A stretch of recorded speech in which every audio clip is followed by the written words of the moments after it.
My talk will be from Al Mughayyar to Silicon Valley. This is where I grew up. This was my village. It's a small village in the Wad Righ. For those who don't know, it's Wilayat al-Wad, located between Biskra and Sugurt. I never knew that electricity existed until I was 12. We did not have even running water. No fridge, no internet. This is the extent of technology that I got to. That's my phone at that time. So that's what I started. Literally, it could have been anybody. I just happened to be a number in the probabilities. Just a probability happened that it's me. It could have been anybody. And I am absolutely no different than any of you. And I will go through some points just to make the point that anybody could have done it. At the age of 12, I had an idea. I didn't know. I was in the Sahara Desert, small village. You don't know anything. So I had this idea. I used to go buy soap. My mom sent me to buy soap, and there are cards there, some cards for games and all this. And I had this idea. I was a kid, so I wanted to make a game, and that I'll teach people geography. And I was thinking about how to do it, and I went to people and said, "This will make it very good." I made my card, and I went to people, try to incite them to do it, and people look at me crazy. But I did not know what it is at that time, so I just in the middle of it. So I gave up the idea, but I never left that dream go away. I had it, I never let it go. When I finished my PhD, I took 6 months, and I worked on it, and I made it a game, and it sells all over the world, and I get royalties on it. So never let your dream die, even if it stays inside. Whenever you have the chance, do it. So to get out of my place, I realized the only way possible for me, with the background I have, is education. Education, education, education. And I had a lot of gaps, a lot of holes. So I took all the classes, and all these practical classes and all this. And my last few years at Stanford, I was doing a PhD in solar energy at that time. And there is this guy, these two guys, they came to me and they said, "We are interested to do a startup in semiconductors." And I go, "What is a startup?" And they want me to be the technical, the CTO of the company. I said, "No, I don't want to do it. I'm going to Algeria to teach." And that's what I was sent. I was sent to go and come back and teach. So many years later, a few years later, I ran into these guys. I found they were there. They were selling company. The company sold for $100 million.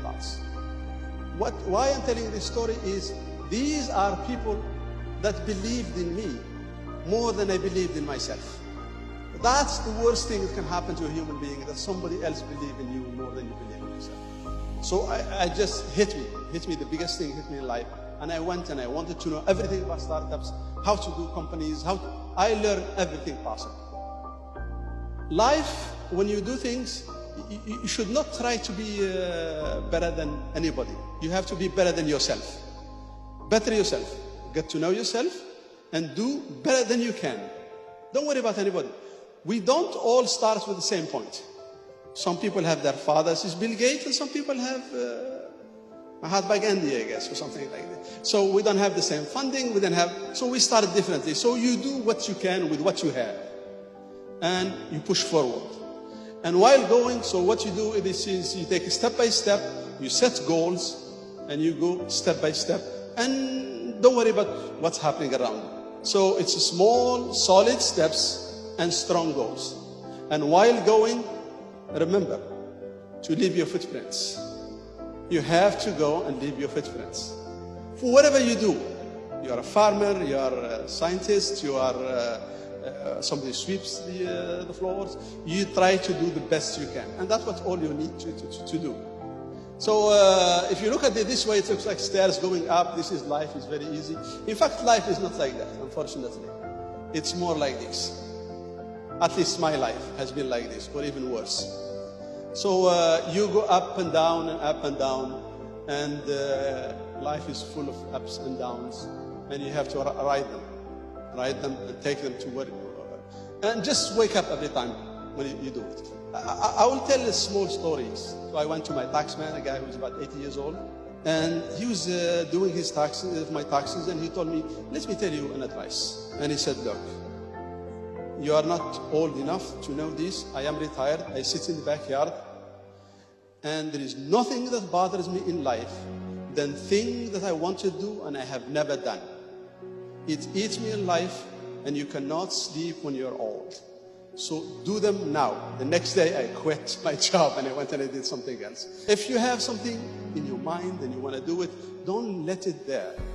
Get it out of your system. That's the best way to do things. It's by trying and moving forward, you learn things. If you break eggs, let it be. The more eggs, the bigger the omelet. So please discover yourself and know what you love. It is money, let it be money. Research that, but you have to love what you want to. And things will roll out from there. My advice is never stop advancing and never look back except to assess yourself. Don't let life define you, you should define life. And keep dreaming. Don't downplay yourself. Risk big. Do things, and if it doesn't work, you go back and work for some other companies. Life is short to just keep repeating the same thing. You really need to snap out of it like, let me lose a couple of years of my life. It might lead somewhere. Don't be afraid of... See, you cannot make an omelet unless you break the eggs. You learn, also you fail in life. It's okay. You fail in life, and while failing, I learned so many things. So if it's a good, successful company, everything is going fine and you don't learn very much. If it's a failure, you learn so much. It's unbelievable. If you really have a good education and you step out of government is going to give me a job, what am I going to do, all that stuff, you have to get out of it. Start to think about what problem the society has, can I solve it? A lot of people tell me, I have an idea. Everybody has an idea. Everybody in his whatever has an idea. Ideas is the easiest thing to have in life. If you don't have an idea, there is something wrong with you. Whether you make money or not, or it's already out or not, that's another story. But at least, I'm telling you, ideas are bound. So it's not the idea that's important. Let me tell you. None of us is smart enough to know everything. So, if you wait, somebody is going to find it. You are lucky you had an idea ahead of time, so you are blessed. 6 months later, max, it's known about 6 months. If you have an idea, you didn't do anything about 6 months later, it's gone. So, don't think about, I have an idea and I sit and it's a weekend thing. It's after hour thing. I'm going to work it in after hour. That doesn't work. Doesn't work at all. Try not to fall in love with your idea.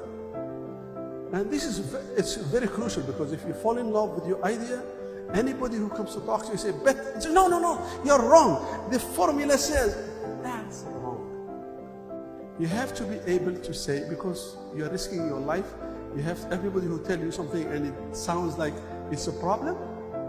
Maybe there is a problem. You'd rather talk to the guy that figure out the problem and stop, rather than hide it behind the curtain and keep continuing. Don't try to make all the money by yourself.